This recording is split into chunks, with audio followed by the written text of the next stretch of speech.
Pak Menteri kalau mau, ya itu nggak bisa diwakilkan. Itu permintaan arus bawah itu. Iya, harus bawa. Pak Wamen ya, dengerin. Bu Rike? Ya, silakan. Saya sebenarnya pengennya cantik. ada Pak Menteri, Bu, tapi nggak apa-apa. Atau saya temenin ke belakang?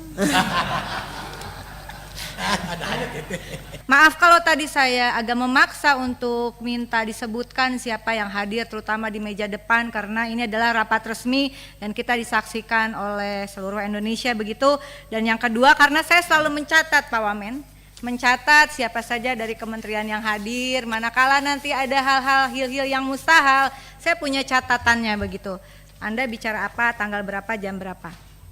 Yang kedua adalah tentang politik pengawasan. Politik pengawasan saya ambil ilustrasi 7 September 2024, ini ada terlilit uang pinjol dan judol, pria asal Bandung curi ratusan ATM nasabah koperasi. Yang kedua 10 Juli 2024, gelapkan uang koperasi untuk judol, remaja asal Banjarnegara bikin sandiwara jadi korban judol.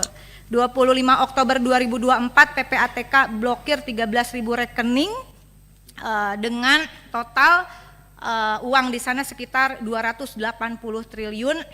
Dan kemudian tadi sudah disampaikan ada apa tadi namanya tuh, rentenir ya, rentenir. Tapi saya dalam politik pengawasan ini saya ingin fokus pada pinjaman online ilegal berkedok koperasi ya, dengan modus mudah, pinjamannya mudah, cepat, biaya besar, bunga tinggi, jangka waktu pinjaman pendek. Fintech lending ilegal ini menggunakan aplikasi website seolah legalitas koperasinya di-approve oleh Kementerian Koperasi UMKM. Nah, Bapak, dari temuan PPATK ini, dan tentu saja jangan sampai kami mendukung agar jangan sampai kecolongan lagi ada ordal ini di Kementerian Koperasi.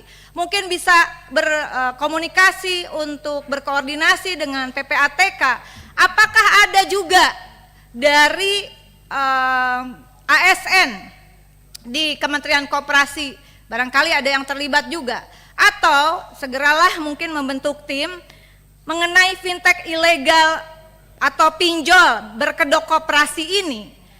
Apakah ada keterlibatan ordal di dalam mengapprove ya, dan seolah-olah dia sudah dapat izin pinjol ini.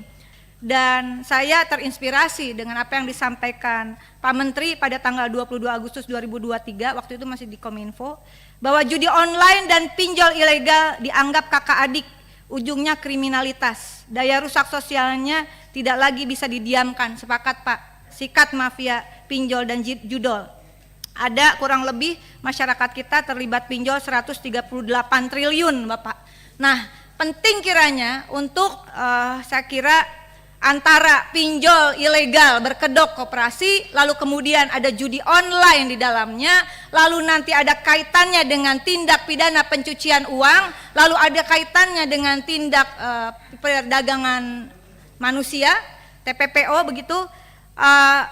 Mohon di awal kita tidak usah berbasa-basi kayaknya, karena Pak Menteri ini lagi jadi sorotan ya dengan adanya ordal di kementerian yang lama. Dan saya berharap langkah cepat salah satunya adalah screening Pak di kementerian Bapak, termasuk yang terlibat pinjol or judol, karena di BUMN saja contohnya Indofarma itu terlibat pinjol, pakai uang perusahaan bayarnya. Kemudian judol, apakah ada yang terlibat di dalam judol, atau kemudian dia terlibat sebagai ordal di dalam skema sindikat pinjol berkedok koperasi. Penting Pak, kasih gebrakan Pak.